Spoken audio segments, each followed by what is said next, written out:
le ciel vire soudainement à l'orange. En levant les yeux, tu ne vois que des millions de papillons. Tu as eu la chance d'assister à un spectacle naturel sans nul autre pareil. La migration annuelle des papillons monarques. Chaque automne, lorsque les jours raccourcissent et que les températures baissent dans le nord-est des États-Unis et au Canada, ces magnifiques créatures quittent leurs aires de reproduction estivale. Elles parcourent jusqu'à 5000 km jusqu'au Mexique et n'en reviennent jamais. Leur terrain d'hivernage idéal se niche dans les montagnes. Des millions de papillons monarques y vivent en sécurité dans l'épais branchage des pins oyamel. Une fois l'hiver terminé, il est temps pour eux de remonter vers le nord.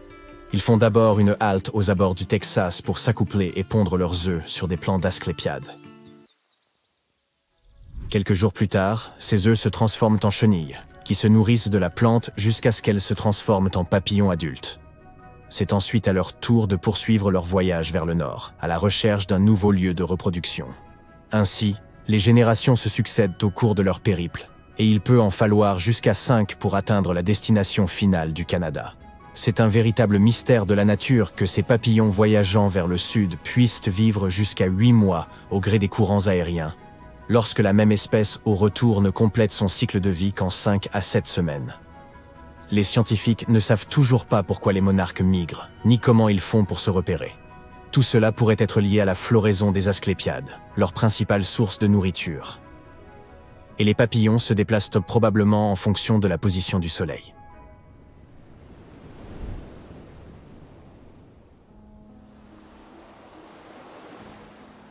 Les baleines à bosse sont de véritables championnes en matière de migration et de gigantisme au sein des mammifères. Elles parcourent jusqu'à 8000 km à la poursuite de leur repas. En été, elles se déplacent vers les pôles, dans des eaux plus froides, où le krill et les petits poissons abondent. En hiver, elles se dirigent vers le sud, vers les eaux tropicales de l'équateur. Les baleines migrent également pour s'accoupler. Elles ont des territoires spécifiques où elles se rassemblent dans ce but. Pendant la saison de reproduction hivernale, il est possible d'entendre les baleines à bosse mâle chanter, probablement pour attirer les femelles ou signaler leur territoire. Ils produisent une longue série d'appels et peuvent répéter le même chant pendant plusieurs heures durant. Lorsqu'un nouveau chant se fait entendre, tous les chanteurs qui migrent aux alentours reprennent la nouvelle mélodie. Il est étonnant de voir comment ils y parviennent alors que la distance entre les groupes peut être de plus de 5000 km. Les tortues de mer migrent pour des raisons plus sentimentales. Depuis des centaines de millions d'années, ces mignonnes petites bêtes retournent à l'endroit exact où elles sont nées pour y pondre leurs œufs. Elles peuvent parcourir plusieurs milliers de kilomètres, surtout lorsque la saison change et que les eaux atteignent une température plus confortable.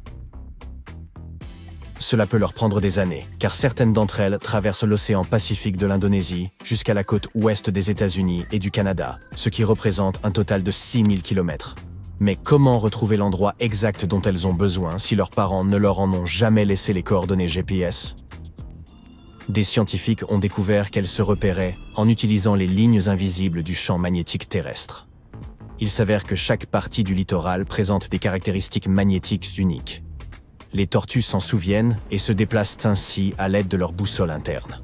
Le champ magnétique change lentement mais sûrement, et les tortues doivent donc déplacer leur site de nidification en conséquence. Les saumons naissent dans les cours d'eau douce et rejoignent l'océan à l'âge juvénile.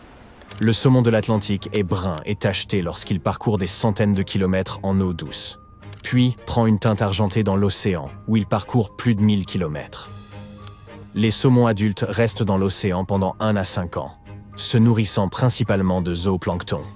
Il est ensuite temps pour eux de retourner en eau douce pour frayer. Sur le chemin du retour vers leur zone de reproduction, il leur faut remonter des centaines de mètres de dénivelé à contre-courant dans les torrents de montagne.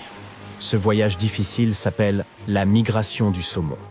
Ils entreprennent cette remontée parce qu'ils savent que le cours d'eau vers lequel ils se dirigent sera propice à la ponte et qu'ils y croiseront les bonnes espèces avec lesquelles s'accoupler.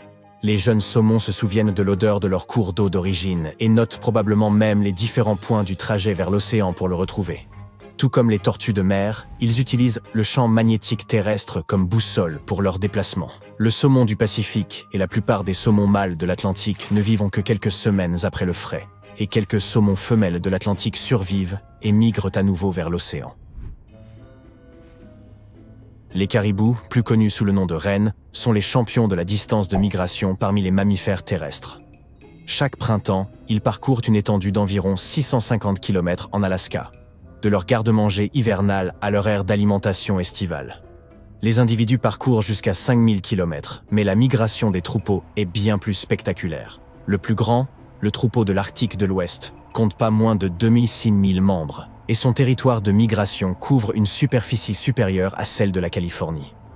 Les scientifiques posent des colliers émetteurs sur certains membres du troupeau et prennent des milliers de photos afin de les dénombrer. Ce recensement est organisé tous les 3 ans, par temps clair, afin de voir si les chiffres de leur population augmentent ou diminuent et de suivre leur schéma de migration. Les caribous s'infligent toutes ces difficultés migratoires afin d'élever leurs nouveau-nés en toute sécurité. Ils atteignent ainsi des zones reculées où les aigles royaux, les loups et autres grizzlies n'importuneront pas les jeunes pendant leurs premières semaines, qui sont les plus vulnérables. Une autre bonne raison de prendre la route vers le nord est de se protéger des moustiques, qui seraient un véritable fléau pendant les mois les plus chauds. De plus, les rennes se procurent dans des aliments frais et de saison dans les régions où ils séjournent. Leur migration contribue à fertiliser les terres qu'ils traversent. Ce qui signifie que la toundra devrait les remercier de régénérer et de protéger ces étendues. Les gnous sont apparentés aux antilopes et aux gazelles. Ils passent la majeure partie de leur vie dans les plaines du Serengeti, au sud-est de l'Afrique, où ils paissent dans les savanes touffues. Chaque année, à la fin de la saison des pluies, normalement en mai ou juin, des millions de gnous se dirigent vers le nord-ouest à la recherche de pâturages plus verts, puis reviennent. Cette migration est si spectaculaire qu'elle est considérée comme l'une des 7 merveilles du monde naturel. Malheureusement, tous les gnous n'atteignent pas leur destination finale car ils doivent traverser des rivières remplies de crocodiles et se jouer des lions affamés et d'autres prédateurs.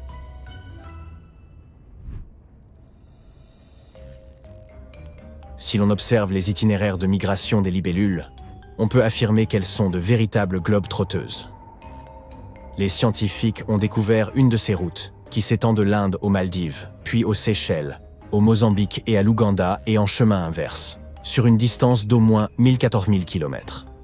Il s'agit de la plus longue migration d'insectes connue à ce jour. Il semble qu'elles entreprennent cette épopée lorsque les températures atteignent un certain seuil et que les jours commencent à s'allonger. Elles suivent alors les pluies qui commencent pendant la saison des moussons en Inde et arrivent pendant la saison des pluies en Afrique de l'Est et du Sud. Un seul de ces fragiles insectes ne peut affronter tout le voyage. Il s'agit donc d'une sorte de course de relais qui comprend 4 générations de libellules. Chaque génération joue son rôle dans le périple. Les chercheurs ne peuvent pas installer de traceurs radio sur les libellules, comme ils le font avec d'autres animaux, car les insectes sont trop petits. Pour reconstituer le puzzle de leur route migratoire, ils ont donc analysé 21 années de données fournies par des amateurs bénévoles, ainsi que des échantillons d'ailes provenant de musées. Chacun de ces échantillons portait un code chimique qui permettait de déterminer approximativement la provenance de l'insecte.